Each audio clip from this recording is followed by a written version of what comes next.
Bu, Assalamualaikum warahmatullahi wabarakatuh. Salam sejahtera untuk semuanya. Saat ini saya akan menjelaskan mengenai ini sih pengalaman-pengalaman saya ketika saya mengajukan beasiswa di India. Jadi pada topik sore hari ini sebenarnya saya akan sharing terkait kenapa dan bagaimana persiapannya dan juga antara coursework dan risetnya. Jadi kalau mungkin Bapak Ibu pernah mendengarkan pengalaman-pengalaman dari teman-teman lainnya gitu yang sudah pada sekolah di luar negeri, ada di Australia, ada di Belanda, ataupun ada di Eropa, ataupun di Amerika gitu kan, mereka punya pengalaman masing-masing ya terkait dengan apakah mereka langsung riset atau mereka mengikuti perkuliahan terlebih dahulu dan seberapa banyak perkuliahan yang harus diikuti. Nah, pada kesempatan hari ini saya akan perkenalkan, nama saya Dewi Hajar, saya asal dari Klaten. Mungkin dari beberapa yang ada join di sini sudah pernah mengenal saya. Ada teman saya yang dulu dari Politeknik Kaltek ya. Dulu saya pernah sempat bekerja di Kaltek, di Politekniknya, ada Pak Maksum. Mungkin ada di sini juga. Terus ada beberapa teman-teman saya, ada Mbak Emi, dan ini terima kasih sudah datang ya, join. Ada Mas Eduardus. Oh ya, Mas Eduardus ini juga sekarang ada di Mumbai, teman S3 saya, cuman berbeda universitas ya. Nah, kalau terkait dengan diri saya, sebenarnya saya dulu S2-nya sempat beasiswa juga dari beasiswa unggulan pemerintah Indonesia ya, dari waktu itu masih BPKLN ya, Biro Perjalanan Kementerian Luar Negeri, tapi di Kemendikbud ya, tepatnya. Terus baru S3 saya mendapatkan beasiswa di Institut Teknologi Bombay, Indian Institute Teknologi Bombay. Saya agak-agak susah menyebutkan IITB. Terus di Prodi Industrial Engineering dan Operation Research, jadi di program studi yang relevan dengan S2 saya.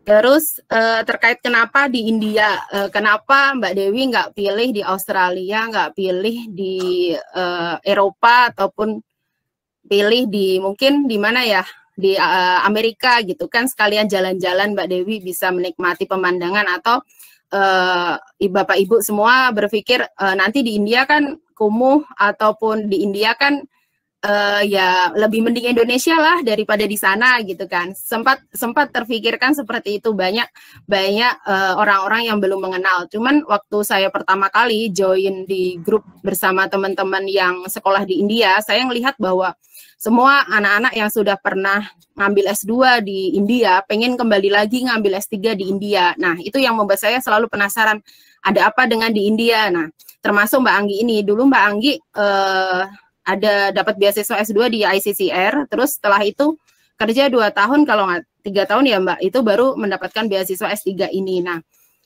pertanyaan itu setelah saya rangkum dan saya cerna gitu, akhirnya saya mungkin ada 4 hal yang menjadi pertimbangan orang-orang untuk meneruskan sekolah di India. Yang pertama adalah kualitas pendidikan. Jadi gini, memang India itu kondisinya dengan begitu banyak jutaan orang ya, atau mungkin termasuk negara yang terbesar di dunia juga kan, jumlah penduduknya itu memang sangat beragam sekali, benar-benar beragam. Kalau pertama kali waktu saya bertemu dengan orang-orang yang berasal dari India pas pertemuan beasiswa ini pertama kali, itu kan kami ada welcome ceremony gitu. Nah, di welcome ceremony itu benar-benar kami diinfokan bahwa India itu diversity-nya sangat-sangat luas sekali. Nah, karena itu mengarah kepada pendidikan. Jadi pendidikan mereka itu mau tidak mau, kalau sekolah yang dibangun oleh pemerintah seperti IIT maupun IIM manajemen itu benar-benar kelasnya udah kelas internasional dan kelasnya udah selevel Harvard, terus California mungkin, ataupun Berkeley atau yang lain sebagainya. Karena selama saya kuliah, benar-benar saya itu seringkali lecturing dari profesor-profesor luar negeri untuk datang di kelas-kelas kita, mengganti pertemuan-pertemuan dari dosen yang sebenarnya dosennya ada juga, cuman mereka kelas untuk materi tertentu yang tidak bisa di cover dosen tersebut akan di cover oleh profesor dari luar negeri. Terus yang kedua itu biaya pendidikan. Jadi kalau India itu benar-benar sangat murah sekali gitu ya. Salah satunya itu terasa banget gini. Saat ini kan saya udah semester 3, jadi kalau udah ngobrolin tentang biaya kuliah, itu saya sampai ngelus dada gitu. Kok bisa sih S3 cuma 500.000 gitu. Orang lokal India itu bayar SPP-nya untuk S3 itu 500.000 gitu. Karena memang di India itu SD sampai SMA itu gratis, full gratis. Baru masuk universitas itu tergantung ranking dan bermacam-macam beasiswa. Apapun itu ada, mau teaching assistant, mau riset assistant, ataupun lain sebagainya, banyak sekali. Jadi kalau orang internasional kayak kita gitu, dapat beasiswa lokal India, plus kita juga dapat tambah-tambahan lain, nanti yang saya jelaskan di slide selanjutnya, itu menurut saya itu jauh-jauh lebih bermanfaat, bisa hidup enak gitu. Karena di India itu sistemnya ketika kamu kuliah, Bapak Ibu kuliah, itu sudah tinggal di asrama yang sudah diberikan oleh kampusnya masing-masing. Di asrama itu sudah disediakan makan, disediakan laundry dan sebagainya. Jadi memang kita tidak mengeluarkan uang sama sekali gitu. Ketika sudah membayar biaya kuliah semester, ya udah itu yang kita dapatkan gitu. Seluruhnya. Jadi kita udah nggak memikirkan bagaimana kita makan besok ataupun uang beasiswa kurang atau enggak, itu karena sudah di-cover oleh beasiswa tersebut. Terus yang ketiga itu pusat unggulan teknik dan kedokteran. Jadi kalau saya sarankan kalau Bapak Ibu yang mungkin arahnya pendidikannya pengen ke teknik benar-benar update gitu, ya saya sarankan khususnya untuk informatika itu ke India gitu. Karena benar-benar akan dilihat jauh berbeda nuansanya ketika di Indonesia. Jadi saya sebenarnya juga ngajar di Indonesia ya, ketika kita mengajar itu tergantung dengan core kita gitu. Jadi kalau saya di industrial engineering atau saya di informatika, yang kita pelajarin itu aja gitu. Tapi ketika nanti di India itu tidak bisa. Jadi kita akan dihadapkan dengan korelasi dengan mata kuliah lain atau keilmuan lain. Contoh Mbak Anggi itu pernah cerita, Mbak aku semester ini kuliah di fisika gitu. Karena dia ngambil quantum learning ya Mbak, atau saya kurang tahu itu. Tapi dia pernah cerita seperti itu. Dah di prodi saya itu pun juga sama. Jadi anak mechanical engineering, anak information technology atau SI ataupun kebanyakan mereka dari mana ya? Ada manajemen itu juga ada yang ambil kelas saya, contohnya di supply chain itu mereka pasti ada berbagai background gitu. Itu salah satunya karena mereka melihat pendidikan itu tidak terkotak-kotak, spesialisasi tersendiri-sendiri. Nah, yang kedokteran ini sangat-sangat luar biasa juga di India karena udah tarafnya internasional. Jadi kalau kemarin saya nanya Mbak Anggi, kalau saya itu mau sesar bukan sesar tuh hamil ya, mata ya, lasik mata itu berapa di India Mbak gitu, paling 6 juta 2 mata. Nah itu tuh, terus kalau di Indonesia itu bisa sampai 21 sampai 25 juta kan. Nah itu saking murahnya, dan saya nanya itu bagus nggak sih Mbak? Ya bagus, bayangin aja India aja sudah buat ini. Contohnya sekarang ini kan kita lagi corona ya, vaksin ya. India itu memproduksi vaksin sendiri gitu loh. Karena beberapa lab-lab yang seperti di Bangalore itu saya sempat searching ya, itu tuh adalah lab-lab terbaik dan terdepan gitu, yang bisa mereka itu adalah salah satu lab yang terintegrasi dengan di Amerika gitu. Terus yang terakhir ada ranking university. Nah, kalau ini mungkin bagi Bapak Ibu yang mungkin butuhkan kampus yang memiliki ranking, dan nanti ketika masuk ke Indonesia mungkin mau disetarakan atau mau lain sebagainya, itu kan butuh kampus yang bagus. Nah, saya kira India ini masih, kalau dibandingkan UI, ITB itu secara peringkat seperti 10 besar IT di India itu masih lebih tinggi mereka gitu. Terus, nah kira-kira mau beasiswa atau mandiri ya. Jadi kalau ceritanya tadi beasiswa atau mandiri, sebenarnya tadi udah dijelasin Mbak Anggi dari awal terkait dengan beasiswa S1 sampai S3. Terus ini yang tadi saya contohkan, kalau teman saya ngambil PSD di kelas saya itu mereka membayar semesternya itu 500.000 rupiah gitu kalau di Indonesia, atau sekitar 2.500 rupiah. Jadi kalau di saya itu kemarin diminta 5 juta, tapi setelah hitung-hitungan gitu katanya 1 juta gitu. Nah ini, tapi tetap aja kemarin sempat saya minta tolong ke Mas Edu tetap membayarkan perkuliahan saya di semester gitu. Nah terus ini ya, beasiswa PhD di India mungkinkah? Nah, ini pertanyaan krusial. Kalau kondisi seperti ini tuh kira-kira mungkin nggak sih gitu. Nah, saat ini pun sebenarnya karena beasiswa saya ini sebenarnya mengharuskan kami untuk datang ke India. Cuman waktu kami masuk kelas pertama atau perdana itu terjadi COVID. Nah, karena COVID ini akhirnya dari seluruh penerima beasiswa ya mungkin sekitar 16 orang saat ini ya dari Indonesia, tapi kalau dari Vietnam, Kamboja, dari mana lagi ya, dari Thailand itu mungkin lebih daripada itu pada belum datang ke sana, kecuali Mbak Anggi pada bulan Februari udah datang gitu. Karena sebenarnya ini tergantung kampusnya masing-masing, kenapa? Karena kan state-nya beda-beda. Kalau saya state-nya itu ada di Bombay ya, di kotanya gitu. Jadi memang corona itu outbreak terbesarnya itu ada di Bombay dan Delhi. Oleh sebab itu mahasiswanya belum boleh kembali ke kampus masing-masing. Meskipun sebenarnya kalau saya lihat dari email-email di kampus itu sebenarnya di kampus saya itu fasilitasnya sudah sangat komplit, rumah sakit dan lain sebagainya ada di dalam kampus gitu.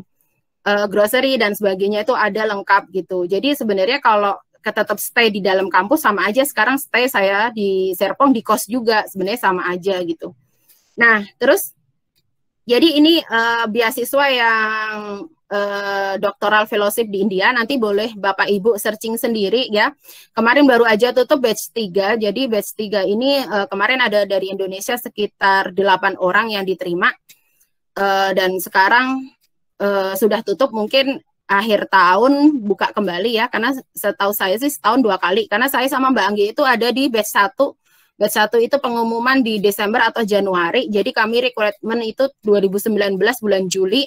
Setelah itu sempat kami tidak bisa ngikutin perkuliahan di Januari karena emang sudah terlambat untuk periode 2021 yang awal tahun ya.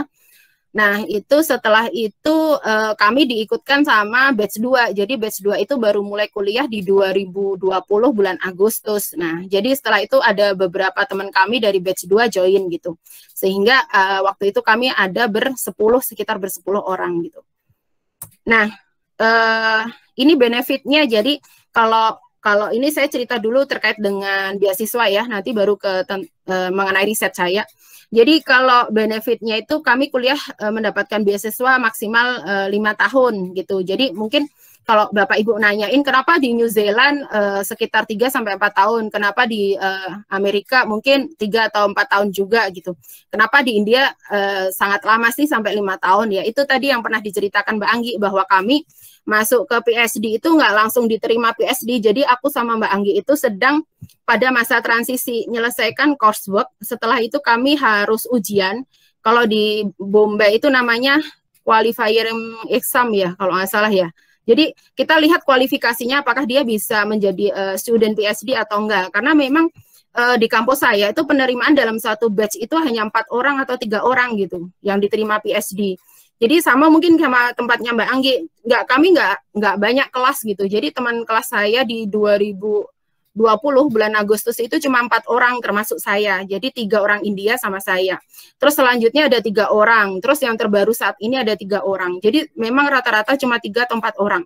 Dan mereka harus melewati kalau di India itu namanya ujian GATE gitu. Dan mereka harus ranking di air sekitar 98, 99, bahkan 100 gitu untuk bisa masuk di IIT. Karena memang kompetisinya sangat luar biasa kalau di India. Terus beasiswanya itu sekitar berapa sih Bu? Pak, sekitar 31.000 sampai 35.000.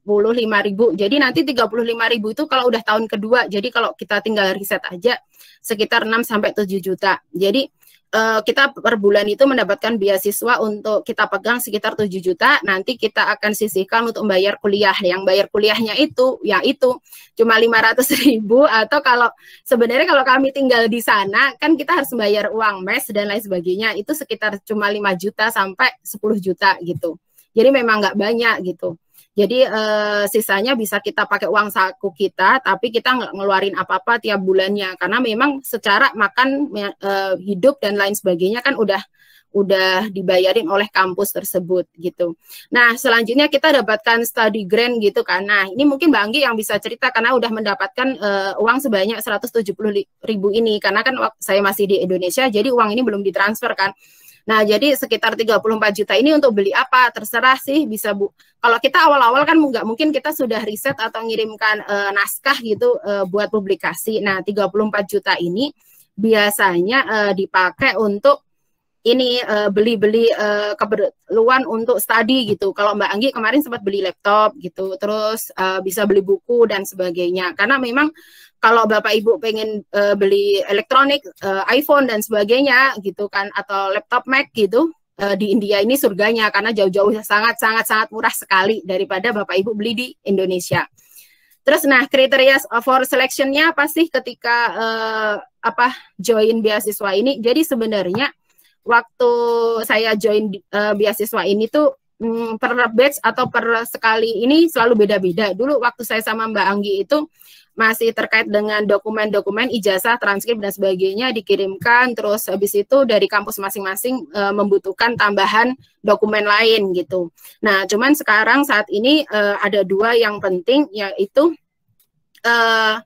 nilainya itu 6/10 ya, 60% dari scale-nya di kelas gitu. Jadi kalau itu ingat-ingat lah, kalau dulu saya lulus dari UII atau saya lulus dari Undip itu berapa sih gitu. Kira-kira di kelas itu saya rankingnya berapa, IPK saya berapa. Nah, itu harus disertakan.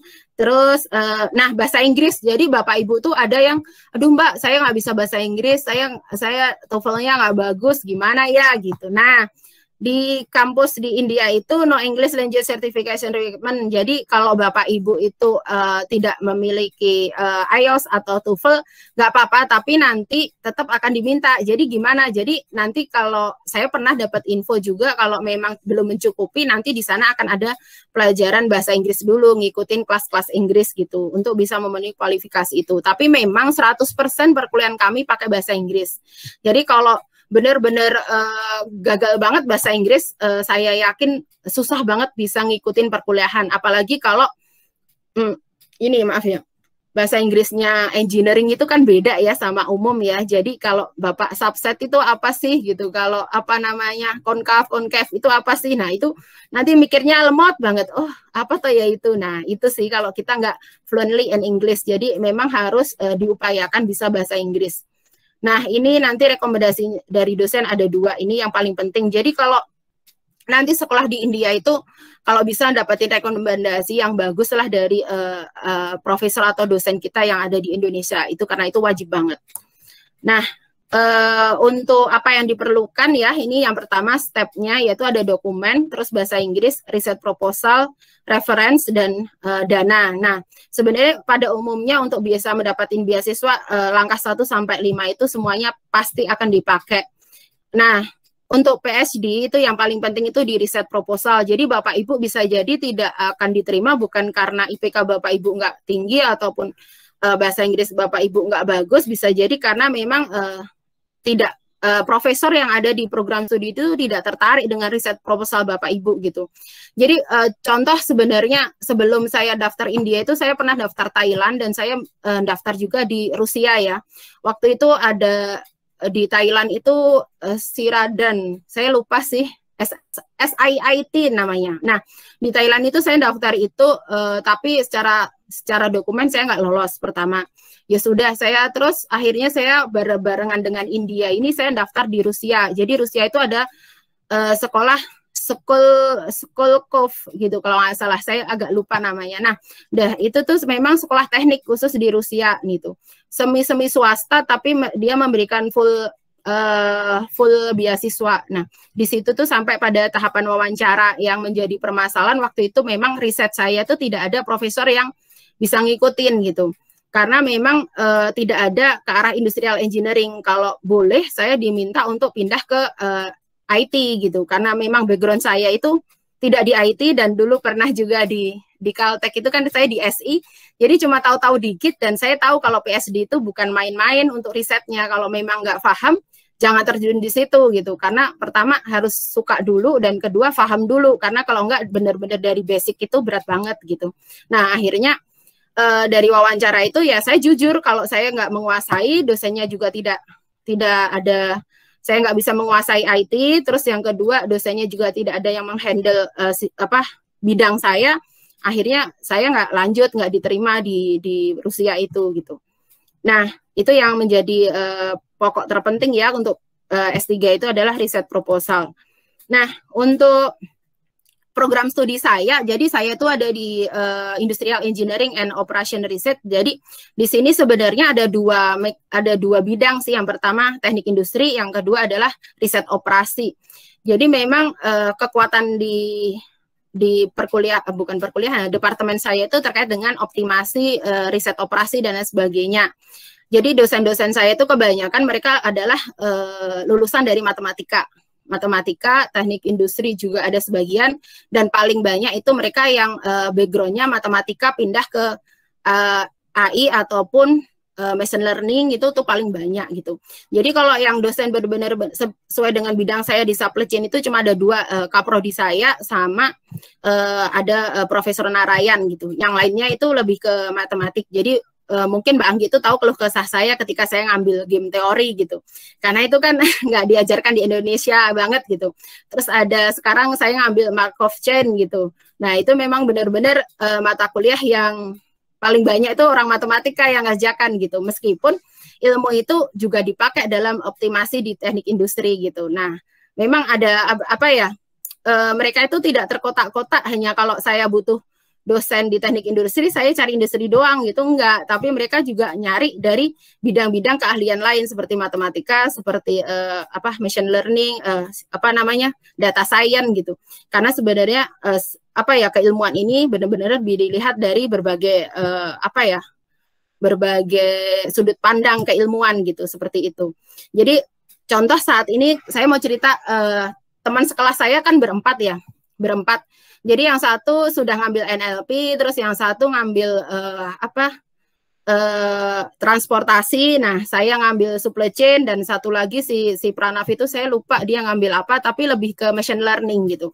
Jadi memang kami riset beragam, dan untuk satu profesor itu benar-benar dia akan menseleksi pilihan studentnya seperti apa dan bidangnya terkait apa gitu. Jadi memang nggak bisa main-main. Jadi kalau pun saya besok itu kan sudah ada di bidang supply chain, maka mau tidak mau salah satu profesor saya ngambil di bagian manajemen, karena memang saya lebih mengutamakan untuk proses industrial itu kan dari kompleks adaptive system itu kan diambil dari lebih ke complexity di manajemennya ya. Jadi nggak mau saya juga akan belajar beberapa mata kuliah di tingkat manajemen dan juga di kesehatan gitu. Nah itu salah satu acuan ke depannya.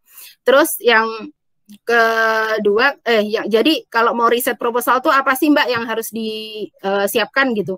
Yang pertama itu bidang keahlian yang diminati. Jadi kalau saya menyarankan Bapak Ibu semua, yang penting itu sekolah itu sesuai yang menjadi minat dan keahliannya. Jadi kalau nanti sesusah apapun dia tetap bertahan, mau belajar itu. Karena apa? Tidak ada yang namanya belajar S3 itu mudah gitu.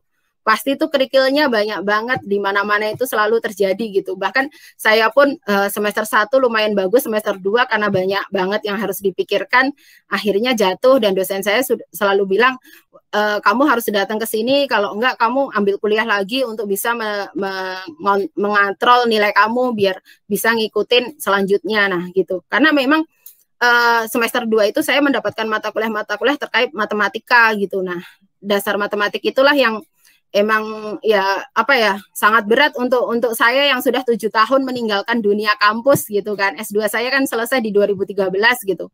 Ketika 2020 memulai kuliah lagi itu kan lag-nya terlalu lama gitu. Mau enggak mau kan saya harus kalau teman kelas saya tuh umurnya baru 24 gitu kan. Saya tuh bedanya hampir 8 tahun sama mereka gitu. Itulah ceritanya. Jadi bedalah kapasitasnya belajarnya. Jadi kalaupun saya nggak tahu, saya nggak akan malu. Contoh si Pranav itu 22 tahun karena dia lulus S1 lanjut S3 langsung karena memang nilainya bagus. Nah, di Indiana itu kita bisa pas gitu. Pas master, pas S1 nggak bisa dipas sih. Jadi S1 langsung S3 gitu masih bisa gitu. Karena memang sistem pendidikannya berdasarkan kemajuan si mahasiswa tersebut gitu. Terus selanjutnya masa depan riset. Jadi kalau Bapak Ibu harus memilih kampus, yang terpenting itu Bapak harus tahu masa depan riset Bapak seperti apa, Bapak Ibu apa, manfaatnya untuk apa. Jadi kemarin saya seminar di semester 1 itu sebenarnya dari extended dari industri Kompleks Adaptive System ya. Jadi sebelum itu saya mendapatkan tugas membaca riset tentang pandemik. Jadi memang kasus saya itu awalnya itu tentang obat-obatan ya, obat-obatan di kesehatan gitu.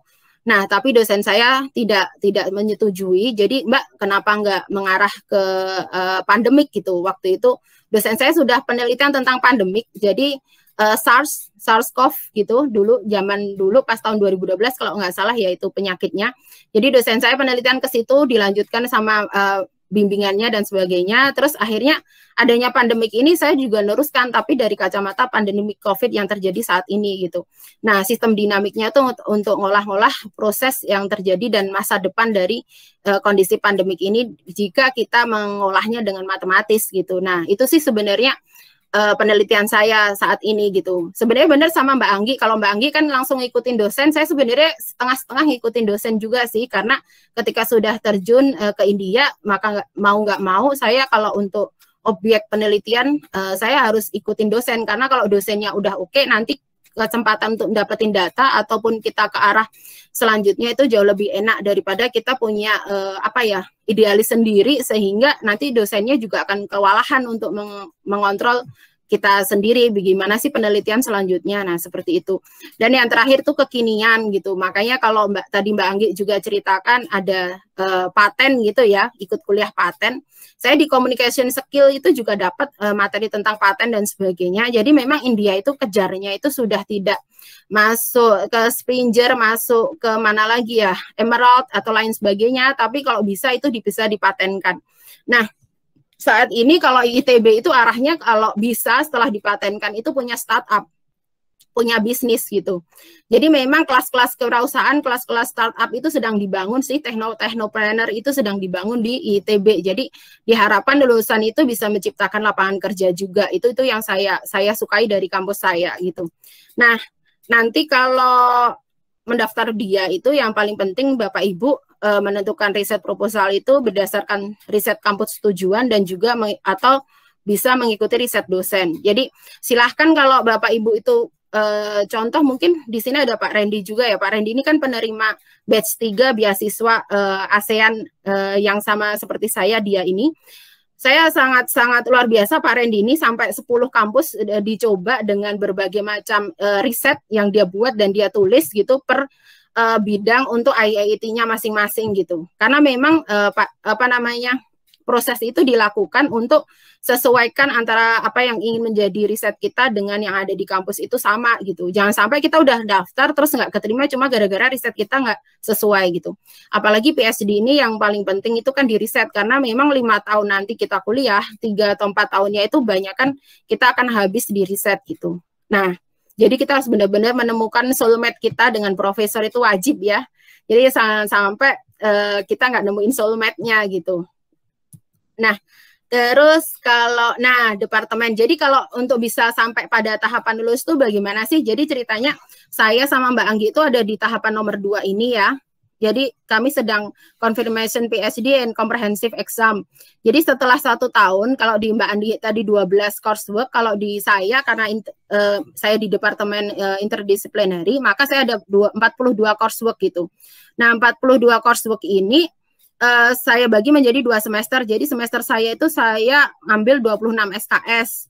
Semester 2 itu saya awalnya 24 SKS, terus saya drop 1 mata kuliah jadi 18. Jadi total coursework saya di 1 tahun itu ada 44 coursework gitu.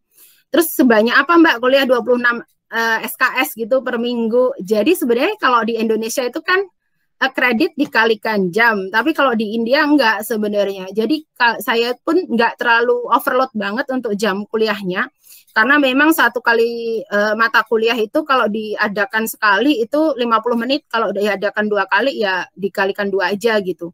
Jadi tidak terlalu banyak gitu. Cuman memang kreditnya jadi besar karena dengan tugas-tugas dan buku-buku yang harus diselesaikan. Jadi kalau tadi Mbak Anggi cerita bahwa ini kayak mirip di Three Idiot, ya sebenarnya benar juga sih.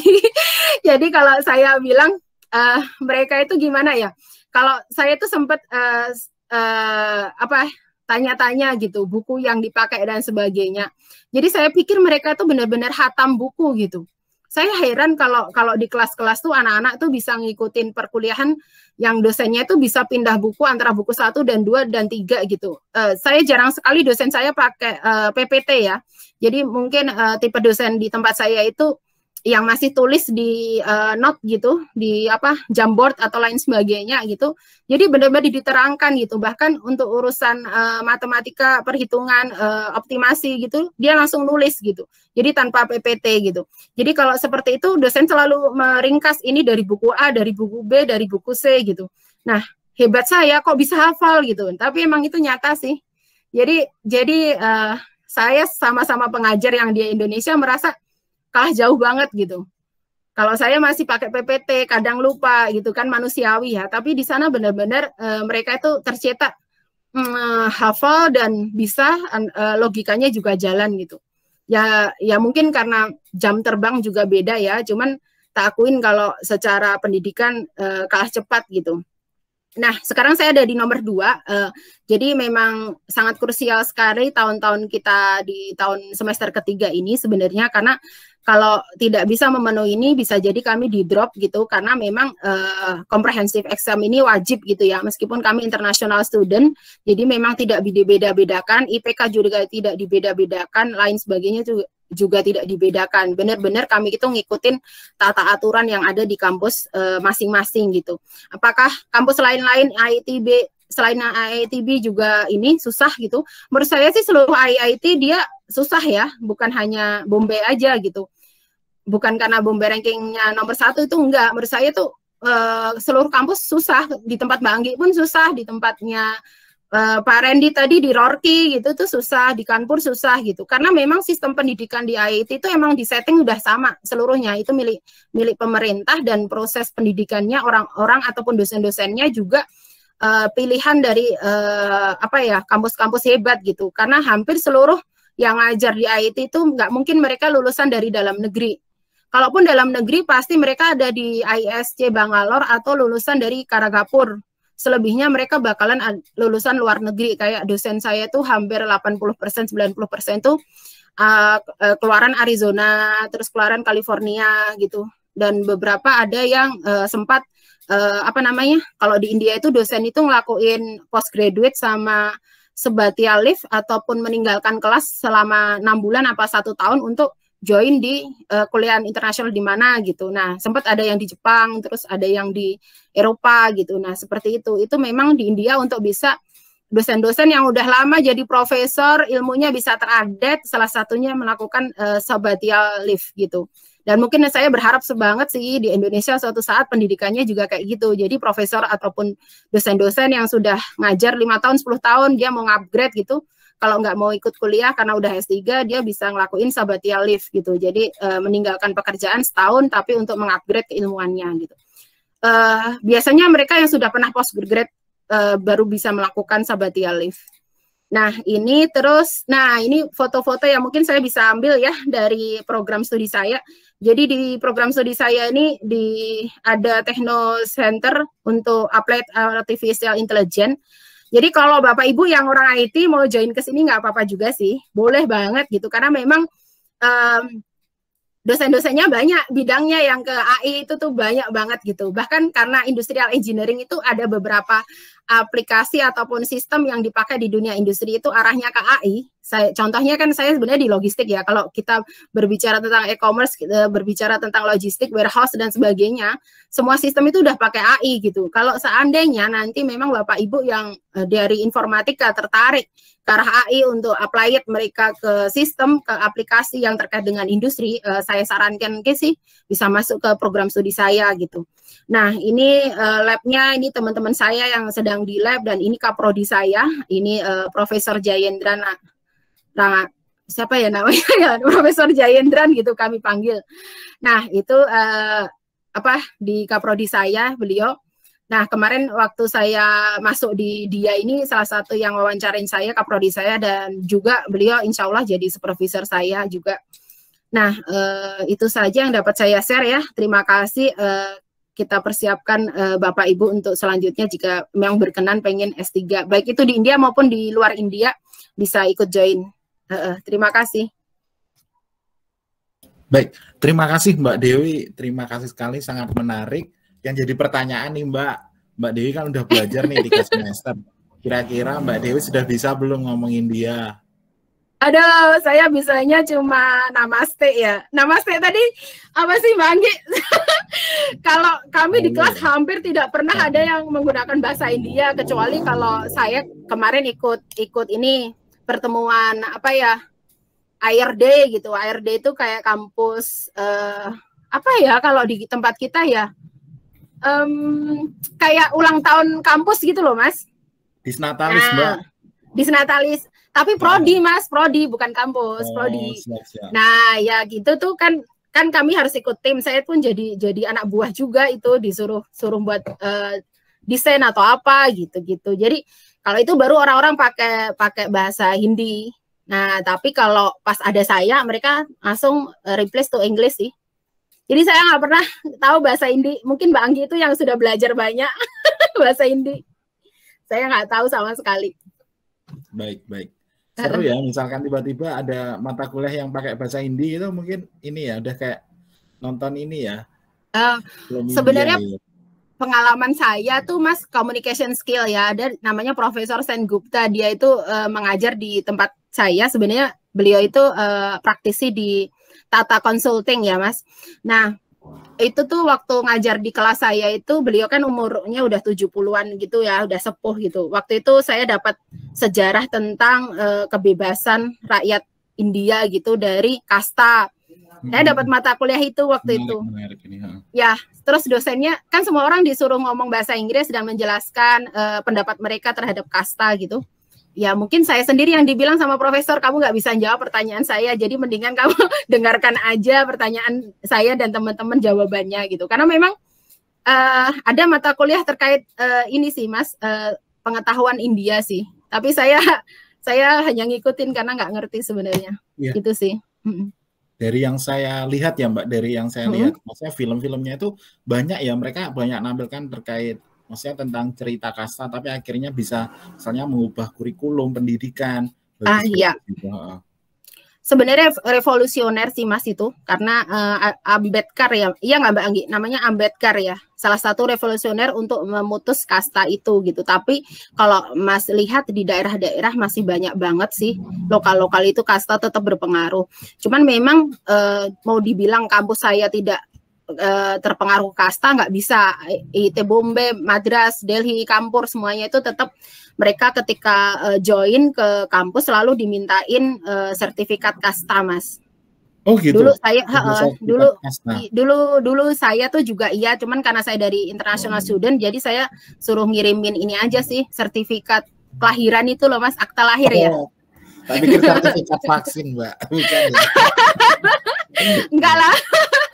Kalau vaksin belum, nanti kalau udah datang ke sana baru diminta vaksin, sertifikat vaksin ya barangkali diminta. Iya. Sertifikat vaksin. Baik, terima kasih Bapak Ibu, terima kasih ya Mbak Dewi di situ dulu. Untuk sesi selanjutnya kita ada sesi tanya jawab.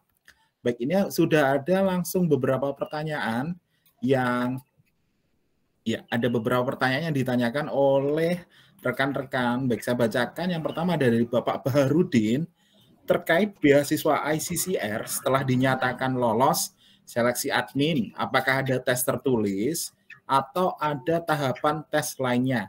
Dan itu berapa lama selang waktu sampai dinyatakan lolos tahap final? Untuk pertanyaan pertama. Yang kedua, terkait kuliah tentang kuliah jenjang master yang berbeda jurusan tadi, namun masih satu rumpun nih, misal dari fisika ke teknik informatika, apakah ada matrikulasi terlebih dahulu atau langsung perkuliahan? Ini biasanya di Indonesia ada ya matrikulasi, berarti 6 bulan, 3 bulan gitu. Kemudian terkait visa pelajar, apakah dapat digunakan untuk part-time job Mbak di sana? Dan apakah dibolehkan part-time tadi? Dan yang keempat terkait tadi ya, perlakuan rasis terhadap orang asing gimana sih Mbak? Misalnya ada bukan imigran ya, istilahnya orang-orang baru yang studi yang asalnya dari luar negeri seperti Mbak Dewi dan Mbak Anggi. Baik, boleh ditanggapi terlebih dahulu. Silahkan Mbak. Mungkin Mbak Anggi nih yang bisa jawab, Mas. Lebih ke ini. Ya, Mas, ini saya tanggapin dulu ya. Terima kasih pertanyaannya Pak Baharudin. Yang nomor 1 itu terkait beasiswa ICCR setelah dinyatakan lolos seleksi administrasi, apakah ada tes tertulis atau tahapan tes selanjutnya. Nah, ini beasiswa ICCR tergantung sih. Bapak mau daftarnya S1, S2, atau S3. Kalau S1 dan S2 itu tidak ada tahapan lagi. Jadi dia setelah upload dokumen nunggu penerimaan dari kampus, kecuali S2 daftar ke IIT atau S3. Kalau S3 pasti ada tahapan lagi, yaitu tahapan wawancara. Itu di semua kampus itu berlaku, entah itu state level university ataupun daftar di IIT. Itu pasti ada wawancara, karena dia kan mematchingkan profesor dengan research proposalnya. Tapi kalau yang khusus untuk S2, kalau daftarnya di IIT, Indian Institute of Technology, itu pasti ada wawancara. Itu tahapan selanjutnya. Jadi untuk selangnya berapa lama untuk sampai dinyatakan lolos itu sekitar 2 sampai 3 bulan. Berarti lumayan cepat ya Mbak, 2 sampai 3 bulan ya? Iya, cepat. Jadi misalkan nanti diterima atau tidaknya akan ada informasi ya Mbak, misalnya jika tidak ada semacam letter, misalnya jika tidak ada letter of rejection atau apa gitu, ada ya? Jadi di portalnya ICCR itu Mas, kan kita bisa milih 5 kampus. Pilihannya ada 5 kampus. Jadi ketika misalnya saya milih IIT Mumbai, IIT Jodhpur, IIT Roorkee, nah itu nanti ada statusnya, application submitted atau application sudah di accepted kayak gitu. Jadi ada tulisannya semuanya. Jadi misalnya kalau udah lolos seleksi, baru di sana juga udah ada ininya. Jadi portalnya udah cukup bagus sih untuk penerimaan beasiswanya di ICCR. Berarti ada pilihan ya Mbak, tadi ada yang IIT Bombay, IIT Jodhpur, terus nanti diterimanya di mana gitu ya Mbak? Iya, iya. Terus tadi ada, sempat tadi juga Mbak Dewi menyampaikan bahwasanya ada Pak siapa ya tadi? Pak Randy ya? Pak Randy ya? Pak Randy, kayaknya ada sih masih. Pak Randy, halo. Pak Randy juga kan daftar di 10 tempat, terus membuat 10 seperti proposal ya, 10 proposal atau riset yang ditawarkan. Ini sangat luar biasa ya. Udah langsung bikin ini ada Pak tersangkanya nih, ada biar bisa ceritakan. Karena memang sangat menarik sekali, beliau yang mengikutin dari batch 1 sampai 3 loh Pak. Jadi kalau Bapak lihat patah 1 tumbuh 1000, ini Pak Randy semangatnya. Jadi mungkin beliau ini satu-satunya kalau kita melihat bahwa kalau jadi scholarship hunter itu benar-benar harus siap mental gitu. Ini nih ada Pak Randy, mungkin bisa cerita Pak Randy. Boleh Pak Randy, monggo silahkan barangkali. Boleh masuk dulu. Pak Randy-nya ada nggak ya? Pak Randy. Live meeting dia. Live meeting dia. Iya ini. Jadi seperti ini Mas. Enggak. Jadi gini sebenarnya Mas, Pak Randy ini tuh sebenarnya pas waktu di zaman saya sama Mbak Anggi ini memang tidak terlalu banyak ya Mas ya. Jadi kami tuh boleh milih dibatasi atau enggak saya lupa. Cuman waktu itu saya milihnya ada 2, di Madras sama Bombay. Karena waktu itu saya nggak tahu tentang India, saya cuma takut kalau di daerah-daerah. Akhirnya saya cari kampus yang di kota gitu. Kotanya itu kan Chennai, Delhi dan Bombay. Delhi itu tidak ada memfasilitasi program studi saya. Akhirnya ya udah saya tuker di Bombay sama saya pilih di Madras. Waktu itu Madras tidak ada kabar, akhirnya Bombay yang ada kabar. Nah, ini Pak Randy itu di batch 3 itu bisa sampai 10 ataupun bebas gitu, berapa maksimal IIT yang didaftar gitu. Mungkin Pak Randy bisa cerita Pak. Ya, udah join lagi nih. Mohon izin Pak Randy, moderator. Ya. Saya sebenarnya nggak ada persiapan ini. Iseng aja ikut, malah saya jadikan sasaran tembak. Ya, jadi perkenalkan nama saya Randy. Saya dulu juga S2 di India, tapi melalui skema ITEC, Indian Technical and Economic Cooperation tahun 2015 sampai 16, jadi cuma setahun. Dan alhamdulillah tahun ini saya lulus untuk DIA third round ya. Ya jadi memang seperti yang sudah diceritakan. Mohon maaf, suara saya terdengar ya? Terdengar Pak, terdengar. Oh ya, soalnya di sini barusan azan, takut suara azan. Ya, jadi saya sejak awal ada beasiswa PSD ini memang berusaha mendaftar gitu kan. Jadi dari gelombang pertama, 2 dan ketiga. Memang dulu gelombang pertama mungkin Mbak Dewi sama Mbak Anggi mungkin merasakan ya ada beberapa pilihan IIT yang tidak ada di form online itu. Secara bertahap kemudian sampai yang ketiga itu hampir 23 IIT itu muncul semua pilihannya. Nah, waktu yang terakhir ini memang saya memilih 10 gitu kan. Karena apa? Saya melihat ada beberapa IIT yang memiliki faculty members yang inline dengan topik riset saya, sebagaimana tadi diterangkan oleh Mbak Dewi. Gitu. Jadi kita harus matching antara proposal riset kita dengan dosen yang memang cocok untuk menjadi supervisor kita di PhD di sana gitu kan. Kalau itu nggak ada ya jelas tidak akan diterima gitu kan. Dan ini memang tricky gitu kan. Meskipun kita memenuhi syarat, kita sudah lulus, sudah mengikuti interview, tetapi ya jadi pengumuman akhirnya kita tidak lulus. Itu saya mengalami di gelombang kedua atau second round. Jadi saya sebenarnya lulus di second round di IIT Roorkee, tapi karena kuota beasiswa di IA ini terbatas, tiap IIT itu paling waktu itu hanya 5 orang yang diterima se-ASEAN gitu kan. Jadi saya tidak masuk atau tereliminasi gitu kan. Baru tahun ini saya mendaftar lagi di IIT Roorkee, ya alhamdulillah lulus seperti itu. Dan ini sudah mulai kuliah awal Agustus ini seperti itu. Nah, kalau pengalaman kuliah mungkin Mbak Anggi dan Mbak Dewi lebih banyak gitu kan. Kalau saya lebih ke pengalaman bagaimana kemudian mendaftarnya itu sendiri. Memang harus teliti gitu kan.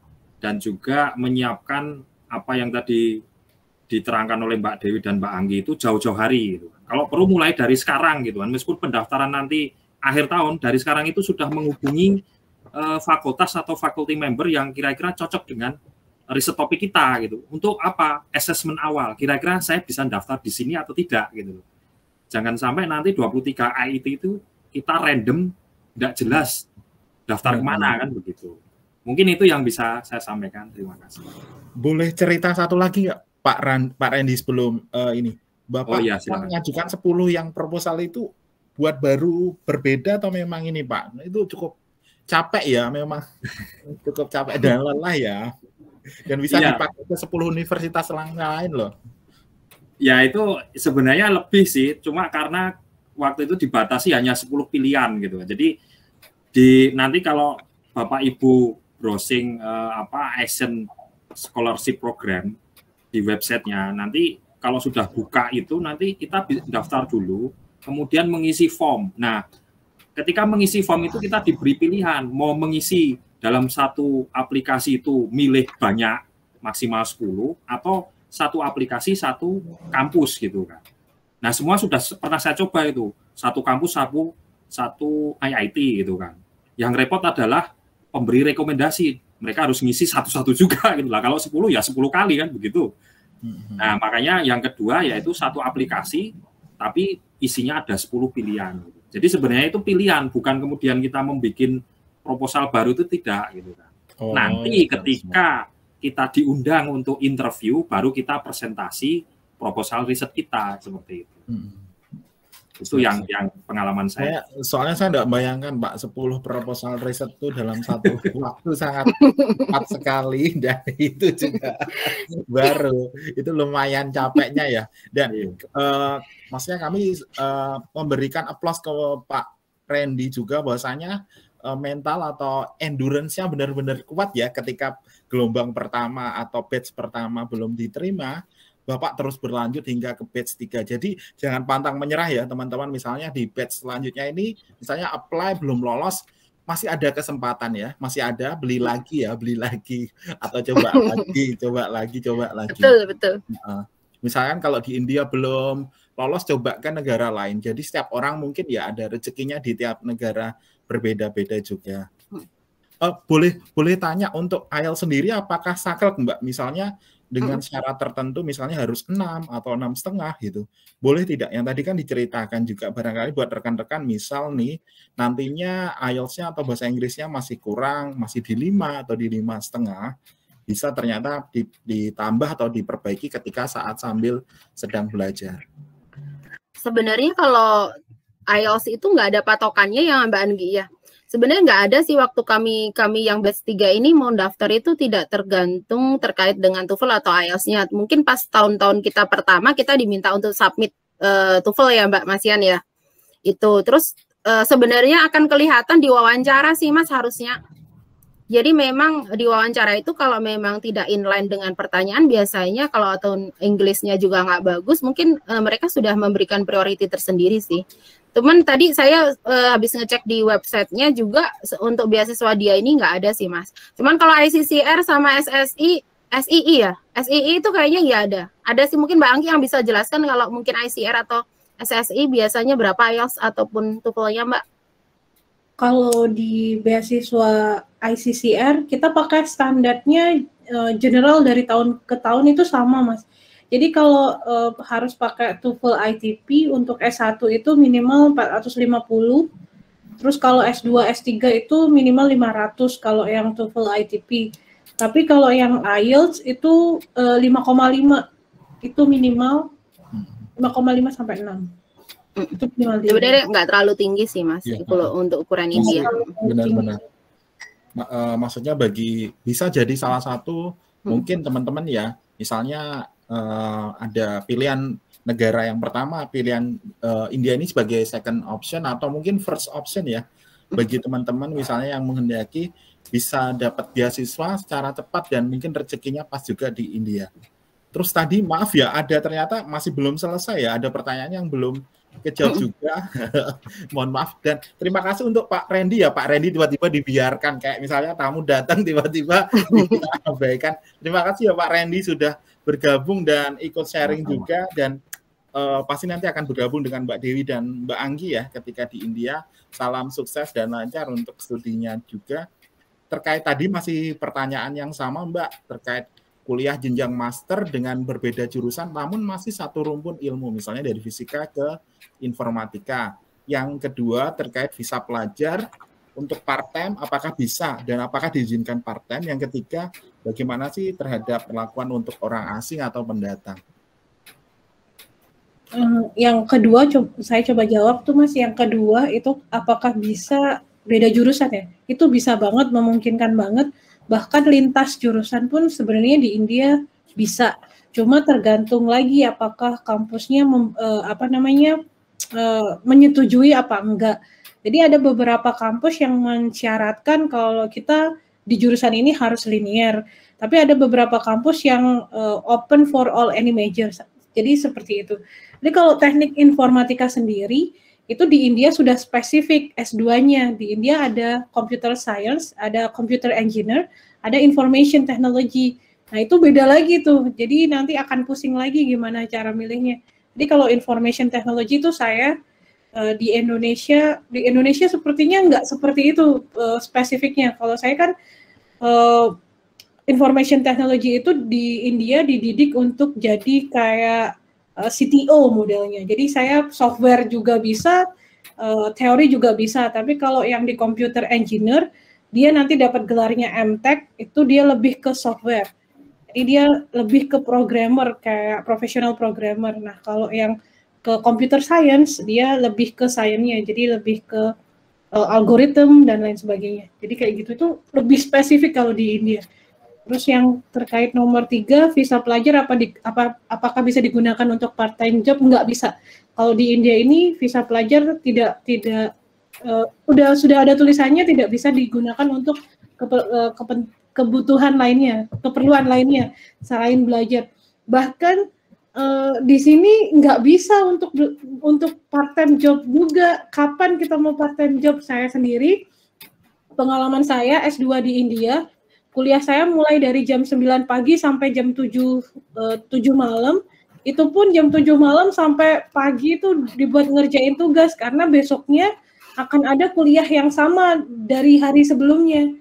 Jadi S2, kalau waktu saya S2 itu saya S2 kayak kembali SD di Indonesia. Jadi mata kuliahnya bolak-balik begitu terus. Jadi ada kuliah, ada lab, ada praktikum, sama ada yang namanya presentasi gitu terus muter.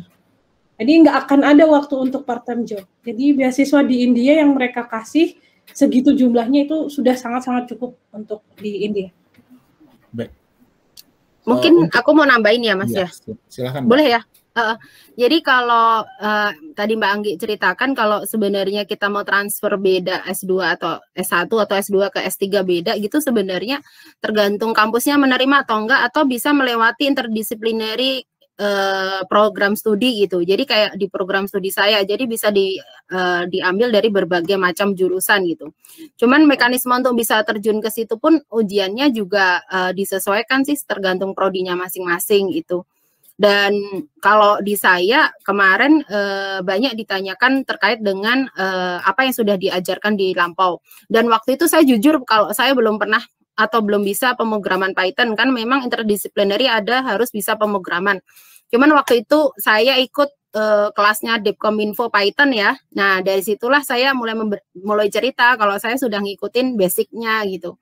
Akhirnya mereka oh oke, no problem gitu. Nah itu kalau mau transfer sebenarnya nggak apa-apa Mas, tapi cari yang profesornya sudah dikontak dulu. Kalau dengan background yang berbeda boleh nggak join gitu. Kalau boleh silahkan nanti baru dilanjutkan ke beasiswa. Terus kalau visa mungkin Mbak Anggi tadi yang sudah oke ya. Nah rasisme ya Mas. Jadi kalau mau cerita rasisme sebenarnya saya nggak pernah sih ngerasain ada rasisme di prodi saya atau saya sebenarnya nggak sadar gitu ya. Kalau saya sih orangnya kan mungkin karena saya orangnya cuek ya. Jadi waktu awal-awal join memang banyak yang WA gitu kan dari teman kelas tanya yang nggak jelas atau apa kayak mungkin karena saya international student gitu. Cuman karena saya orangnya tuh to the point ya yes or no ya udah saya jawab seadanya ataupun enggak gitu. Kalau sebenarnya rasis atau enggak itu tergantung kita bagaimana mengelola pertemanan kita sebenarnya. Kalau kita memang sering bercanda mereka dan kita ternyata tidak matching ya kita kena rasis. Tapi kalau kita memang serius ya kita teman atau kita belum pernah ketemu ya mereka akan menjaga kepribadiannya dengan baik. Dan mahasiswa yang masuk IIT itu bukan orang-orang yang di luar India ya. Mereka teredukasi, sangat-sangat teredukasi. Jadi masalah perilaku dan kesopanan saya rasa jauh lebih baik gitu. Itu sih Mas Ripto. Baik, terima kasih. Baik, terima kasih Mbak Dewi. Sangat menarik sekali. Kalau yang boleh tanya, tadi kan kalau Mbak Dewi juga menjelaskan kalau dia itu ada nominal sekitar 7 juta ya Mbak, 6 sampai 7 juta terus ada untuk grant juga. Kalau yang untuk ICCR apakah sama ya dengan nilai nominal dari Mbak Anggi itu yang tahu. Karena saya nggak berpengalaman Mas. Beda Mas, kalau yang ICCR itu untuk S1 itu Rp18.000, S2 Rp20.000 dan S3 itu Rp22.000. Jadi sekitar 4.400.000 kalau S1-nya 3.600.000, S2-nya 4 juta. Jadi tapi bedanya kalau di IE kita bayar uang kuliah pakai uang 6 juta 7 juta itu. Kalau ICCR udah nggak perlu bayar uang kuliah lagi. Jadi ICCR udah datang ya udah tinggal langsung kuliah aja. Jadi semua perkuliahan udah dibayarkan sama pemerintah India. Jadi cuman kalau ada ngulang kurs itu kita bayar sendiri kalau di ICCR. Terus mereka juga nggak ngasih grant kesehatan. Itu nggak ada asuransi kesehatan, mereka nggak kasih, kita harus punya sendiri. Itu sih sama makan. Itu uang stipend 4 juta itu untuk makan. Terus dia ada uang buku 1 tahun sekali, itu juga beda-beda. Itu S1 5.000, S2, S3 7.000. Jadi sekitar 1 juta untuk S1, S2 1,5 juta. S3 Terus nanti juga ada uang pengembalian buat tesis di S3 sama S2 sama S1 kalau juga ada. Tadi tesisnya S3 itu kalau nggak salah dapat 15.000, kalau S2 dapat 7.000. Itu sih bedanya. Berarti masih banyak dia ya Mbak ini. Ada plus minusnya lah. Ada plus minusnya juga. Yang ketika, tapi bisa jadi opsi untuk rekan-rekan atau Bapak Ibu misalnya salah satu beasiswa ini memang bisa di-apply atau dua-duanya sekaligus bisa di-apply ya, barangkali rezeki menjadi salah satu opsi atau jadi rezeki Bapak Ibu juga. Untuk baik, masih ada pertanyaan, ini ada beberapa pertanyaan terkait exchange ya. Ada pertanyaan dari Mbak Emi terkait exchange bagi PSD student via beasiswa tersebut, apakah ada ya Mbak? Itu pertanyaan yang pertama. Kemudian terkait ICCR ada dari Mbak Wilda terkait apakah apply di ICCR dengan 5 pilihan kampus itu juga bikin statement of purpose juga. Ini seperti proposal, tadi kan ada 10 proposal ya, ternyata bukan 10 proposal ya, masih satu nanti diinikan, apakah statement purpose-nya juga 5. Kemudian satu pertanyaan lagi terkait adakah minimal lembar proposal ya, misalnya 4 halaman, 2 halaman, dan jalur beasiswa apakah masih untuk yang berkeluarga, apakah dapat tanggungan tambahan atau dapat tambahan lah? Oke, mungkin saya jawab yang dari Mbak Emi ya. Halo Mbak Emi, ini teman saya belajar bahasa Inggris dulu. Halo, iya. Jadi, ya Mbak Emi, makasih ya udah join. Jadi Mbak Emi, kalau student exchange itu sebenarnya kami difasilitasi yang 34 juta itu untuk melakukan student exchange. Nah, jadi sebenarnya kalau di sistem kampus India itu mungkin di ITB nggak dilakukan sih untuk S3, tapi S1, S2 itu ada summer course. Summer course itu bisa lintas fakulti, Mbak, bukan fakulti, lintas universitas gitu. Jadi memang summer course itu bisa lintas universitas. Nah, terkait dengan exchange ini juga bisa kalau seandainya di ITB itu tidak ada mata kuliah yang sesuai dengan bidang kami, terus kami disuruh pindah ke universitas lain gitu untuk ngambil course sebagai gas gitu juga bisa Mbak. Nah itu juga bisa. Nah kemarin mungkin Mbak Anggi juga pernah ada wacana pengen ikut training ya Mbak, bukan training ya Mbak, exchange student di Amerika ya Mbak, itu juga bisa tuh. Di program studi Mbak Anggi gitu. Nah sebenarnya itu bisa, dan kemarin sempat ada UI ya Mbak, UI itu ngadain exchange student, jadi ngemail ke kampus saya, terus kampus saya itu di blast gitu di mahasiswa gitu kan, siapa yang mau ngikutin exchange student 3 bulan di UI gitu. Waktu itu saya juga tertarik, saya di Indonesia tapi bisa ikut exchange studi di UI gitu. Cuman waktu itu tidak di semua program studi boleh dibuka, lebih banyak ke kesehatan sama ini lingkungan, jadi akhirnya saya nggak jadi join gitu. Itu sih Mbak.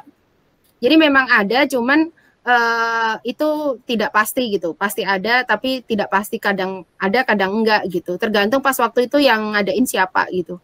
Mungkin Mbak Anggi di kampusnya ada nggak Mbak?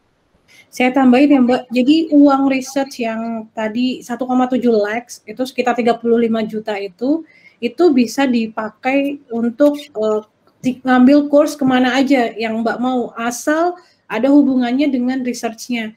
Nah itu kan 1,7 lakh itu nggak dikasihkan secara cuma-cuma gitu, jadi ada effort-nya. Ada tanda tangan supervisor, ada tanda tangan HOD, ada head of department. Jadi kalau memang dibutuhkan mereka akan rilis, kalau enggak mereka nggak akan rilis. Nah kebetulan saya juga semester ini mau pinginnya visiting lecture ke Europe. Nah itu kalau emang itu perlu, dan karena di Europe ada salah satu lab yang emang harus saya kunjungin dan ketemu dengan profesor itu terkait dengan riset saya. Jadi biayanya itu diambil dari uang 34 juta yang tersebut. Kalau untuk 1 semester itu cukup untuk visiting ke Europe ya itu silahkan, tapi kalau enggak ya nggak bisa. Tadi yang udah dibilang Mbak Dewi juga udah benar sih, bisa dari Mbak sendiri cari, bisa dari kampus yang offer. Itu sih.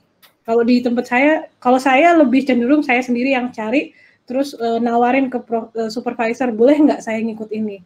Kalau boleh, keluarkan biaya ini untuk saya pergi visiting lecture ke sini. Itu dia boleh sih. Short course juga boleh.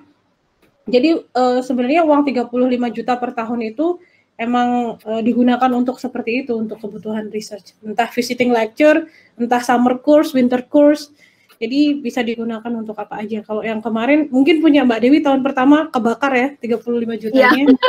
Punya saya masih di Indonesia. Punya saya udah saya habisin untuk beli laptop. Baik. Untuk ya, monggo Mbak. Oke. Mbak Anggi, silahkan. Barangkali ada tambahan. Mungkin pertanyaan selanjutnya Mbak Anggi. Yang selanjutnya terkait dengan syarat ICCR 5 pilihan sama syarat itu. Mungkin kalau ICCR Mbak Anggi bisa bantu, Mbak. Kalau yang di ICCR 5 pilihan kampus, statement purpose-nya cuma satu aja, karena yang di-upload di portal hanya satu, cuman dia menyediakan beberapa pilihan kampus gitu aja. Jadi yang dikirim ya cuma satu statement purpose itu. Jadi nggak harus bikin 5, cuman bikin satu.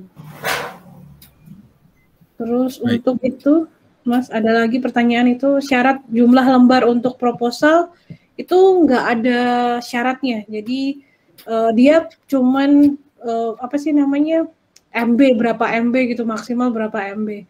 Jadi gitu. Siap. Semakin jelas research proposalnya semakin bagus, tapi yang nggak terlalu panjang lah. Kalau research proposal kan minimalnya 6 lembar kayak kita bikin jurnal. Siap. Kira-kira tidak ada batasan ya Bapak Ibu atau rekan-rekan. Terus juga uangnya bukan tujuannya 34 juta itu bukan untuk shopping ya di Zara. Iya itu lagi itu. Enggak. Apalagi beli tas Prada gitu bukan ya. Uangnya untuk tadi bisa digunakan untuk ikut summer course atau ikut juga ada nggak Mbak dana misalnya untuk publish juga ada nggak misalnya untuk yang publish di Hyuan itu kan juga butuh dana, ada yang 30 juta, 50 juta. Apakah diambil dari uang tadi, grant tadi itu atau adakah uang lain? Iya Mas, diambil dari 35 juta tadi. Tapi kemarin ada beberapa tunjangan dari kampus juga, misal emang kalau uang 35 juta itu nggak mencukupin atau udah over budget, itu kampus misalnya publikasi kita bagus, mereka bisa nge-reimburse dari uang institusi. Kemarin punya saya karena udah over limit, nggak ada uang lagi yang tersisa karena habis buat beli laptop. Jadi saya mau jadi itu di member di IEEE sama ACM Journal. Kalau member kan emang harus personal, bukan karena member dari institusi. Itu kan butuh duit juga sekitar 1.500 kali 2, jadi 3.000. Nah itu di reimburse sama uang institusi karena memang dibutuhkan katanya. Seperti itu sih. Iya. Jadi asik ya, jadi member dapat udah dibayarin juga nih. Iya. Tapi kalau di Bombay Mas kemarin tuh memang ini sih Mas sempat kan obrol-obrolan gitu sama kakak kelas gitu. Jadi kalau memang masuk kayak ke Springer gitu kan, Emerald dan sebagainya itu kan mungkin kita ada yang berbayar ya. Karena memang di download pun bayar kan. Beberapa riset itu kalau mengatasnamakan Bombay sebenarnya kami tidak mengeluarkan uang sih kalau di tempat saya. Karena memang akan dikelola ataupun diurus sama bagian office-nya situ sih di prodi gitu. Jadi kita tinggal kasihin paper terus disubmit, dosennya nanti yang akan kontak gitu sih Mas kemarin di tempat saya. Karena memang ada email open publish gitu. Kemana aja gitu. Bukan buat download jurnal Mbak, buat member. Bukan. Kita member. Ya? Kalau ini Mbak bukan saya tadi kan kalau kita publish di jurnal gitu ya Mbak Anggi, ya kan? Kita publish di jurnal kan ada bayar juga gitu toh, atau kita juga itu kita nggak ada bayar. Iya kalau itu emang IIT semuanya sudah terkonek terkonek. Iya pokoknya menggunakan email IIT yang udah diberikan ke kita. Itu jurnal-jurnal udah jadi open semua Mas kalau di sini. Jadi mau download dari mana-mana itu udah bisa. Ataupun publish dari manapun juga itu gratis. Bisa. Benar. Sama Coursera juga gratis. Banyak sih Mas yang digratisin ke kampus tuh. Kayak saya MATLAB itu semuanya banyak yang jadinya gratis dari kampus gitu. Dengan ini. Ini kayak IIT itu seperti ITB-nya Indonesia ya. Persis ya. ITB Indonesia yang dimana sangat concern untuk teknik teknologi ini bagus banget ya. Apalagi rankingnya juga cukup tinggi ya. Sekarang udah di 170-an dunia ya. Salah satunya di Bombay ini juga sudah 170-an dunia. Kemudian ada pertanyaan Mbak terkait apakah ada batasan usia nih untuk apply beasiswa ICCR atau dia tadi? Nggak ada sih, Mas. Sebenarnya kayaknya sih nggak ada karena teman kami ada yang Mbak Anggi, teman kelahiran kita yang paling lama siapa Mbak? Angkatan 68 ya? 6 Pak Made. Iya, Pak Made itu mungkin beliau kan PNS juga Mas di kampus Hindu gitu di Bali. Itu kelahiran 60-an lah Mas gitu. Kalau mungkin sekitar 40 lebih gitu kan. Jadi beberapa beasiswa kayak di Zurich ataupun di mana itu kan nggak boleh lebih 40 tahun ya. Ini masih boleh sih 40 tahun. No problem sih. Di ICCR ada batasannya 35 maksimum. Oh, ICCR ada. Oh, jadi ICCR ada batasannya, dianya ini enggak ada. Ya udah Bapak Ibu nanti daftar di dia ya. Enggak, dua-duanya bisa ya. Dua-duanya di-apply. Kalau yang usianya kira-kira udah melebihi 40 bisa apply di ICCR yang 35 ini PSD atau master Mbak Anggi? S1 S2. S1 S2. Kalau S3 di atas 35 masih bisa ya? Bisa. Bisa ya. 35 masih bisa ya rekan-rekan. Terus juga TOEFL sama IELTS kayaknya tadi juga enggak tidak saklek ya, yang misalnya yang di dia tadi juga misalnya 500 atau misalnya kalau kurang-kurang dikit cobalah barangkali rezeki juga jadi di salah satu. Atau ini Mas, kalau di Indonesia dia kuliahnya kampusnya pakai bahasa Inggris 2 tahun berturut-turut itu bisa nggak usah pakai TOEFL. Oh gitu, siap. Ya, atau lulusan luar negeri kayak Malaysia, Singapura, Thailand. Iya, mantap. Berarti misalkan kalau di dalam negeri, misalkan lulusannya menggunakan bahasa Inggris nih ya, otomatis diperkenankan ya langsung tanpa harus menggunakan TOEFL misalkan tadi. Terus kemudian Mbak, ini boleh cerita nggak sedikit Mbak Anggi? Mbak Anggi kan sebelumnya juga pernah diwawancara ini dari beberapa media. Bagaimana sih pengalamannya saat pandemi COVID saat ini? Salah satunya India kan sebagai salah satu munculnya varian baru ya, ini varian Delta Mbak. Mohon maaf sebelumnya ya Mbak, sharing dulu. Jadi kalau saya datang itu masih dalam posisi pandemi itu Mas, Februari tanggal 26. Terus puncaknya di India itu terjadi second wave itu di bulan Maret, April kalau nggak salah. Nah, saya keluar karena di India ini protokolnya kampusnya sangat bagus sekali. Ketika saya datang itu saya tidak langsung dibawa ke hostel tapi langsung dibawa ke health center. Jadi saya dicek apakah saya sudah melakukan PCR test, kalau sudah lihat apakah negatif atau positif, tetap dites lagi. Jadi baru datang di PCR lagi di kampus. Habis itu saya disarankan isolasi untuk 10 hari kalau di sini. Jadi setelah diisolasi itu selama isolasi saya harus mengirimkan suhu sama oksigen, pakai oximeternya itu oksigen levelnya itu harus dicatat, ada kayak dokumennya itu setiap hari saya harus ngisi di jam yang sama. Kalau lupa nanti dia ditelepon sama pihak dokternya. Jadi setelah isolasi keluar kita dimasukkan ke hostel normal buat teman-teman yang sudah bebas COVID lah istilahnya. Jadi di hostel normal itu pun protokolnya sangat ketat sekali. Jadi masuk gedung itu kita punya aplikasi namanya Go Corona Go, itu untuk memantau untuk tracing orang, misalnya Mas kena COVID tapi deket-deket saya. Nah, itu nanti saya kejaring juga. Jadi nanti akan diisolasi kembali. Jadi udah cukup canggih menurut saya, ada aplikasinya setiap masuk gedung, terus setiap mau kemanapun kita harus scan itu barcode untuk kayak sign in gitu di dalam kampusnya. Jadi pengalaman saya kalau di sini mereka protokolnya sudah sangat bagus, terus teman-teman yang ada di sini juga sangat patuh, walaupun banyak profesor yang keluar masuk kampus itu yang tertular dari luar terus membawa masuk, itu penanganannya sangat cepat sekali. Jadi mereka emang sedia khusus, ada ruang isolasi sendiri, ada ruang khusus penderita COVID di sini. Jadi kayak kamar khusus untuk para penderita COVID. Jadi untuk itunya juga sudah cukup bagus sih kalau di dalam lingkungan kampus, karena kampus saya ini tertutup dari luar. Jadi hanya satu gerbang utama. Jadi kalau itu udah di-lock, udah nggak usah kemana-mana. Berarti kalau dormitorinya di dalam kampus ya Mbak atau? Iya, di dalam kampus. Di dalam kampus ya. Jadi lebih mudah ya, termasuk misalnya fasilitas supermarket dan yang lainnya juga ada di dalam juga ya. Iya, sudah ada semuanya. Baik-baik, menarik ya Mbak. Dan semoga sehat selalu ya Mbak Anggi, tidak tertular juga di sana. Dan kita juga ya di Indonesia, kita juga sama ya saat ini juga. Baik.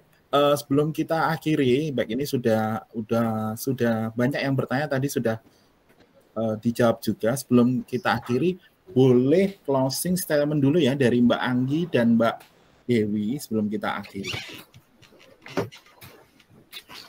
Boleh dari Mbak Anggi atau Mbak Dewi dulu, boleh terserah.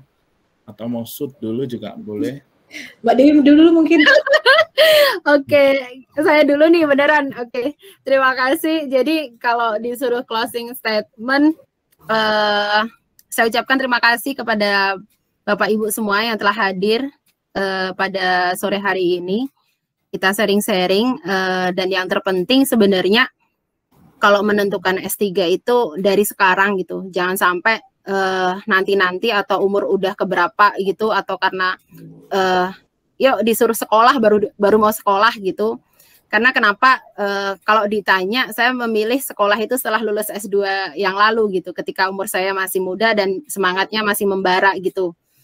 Tapi kalau sekarang ya masih muda, cuman kalau dilihat dengan teman-teman kelas saya yang masih muda-muda, jadi saya pikir kalau punya cita-cita, keinginan dan lain sebagainya, mohon dipersiapkan dari sekarang dan langsung. Terus jangan pernah patah semangat. Jadi kalau mau di apa ya, kalah, nggak bisa lulus 1, 2, 3 tempat kayak saya kemarin pernah di Thailand gagal, di Rusia gagal gitu. Ya itu perjalanan hidup sih. Itu perlu liku-likunya itu perlu dinikmatin karena dari situ scholarship hunter-nya itu pasti salah satu ada yang tercapai lah. Dari 1000 applyan itu pasti satu lah ada yang lolos gitu. Jadi saya pikir siapkan dari sekarang itu. Itu sih pesan saya dan jangan lupa apa ya, masih ingat-ingat dosen kita yang lama di kuliah ya, karena itu mau nggak mau kita harus kontak terus gitu, karena kan saya 7 tahun udah meninggalkan S2 dan mungkin 10 tahun meninggalkan Undip gitu ya, mau nggak mau kan dosen udah mungkin agak lupa, jadi saya rasa mulai dari sekarang kontak dosennya masing-masing itu dulu, baru minta izin, minta doa dari dosen. Karena waktu itu saya salah satu keberhasilan saya itu saya karena izin dengan dosen saya sih. Menurut saya loh itu. Jangan lupa izin dulu sama profesor kita dulu waktu kita kuliah di sini di Indonesia. Itu.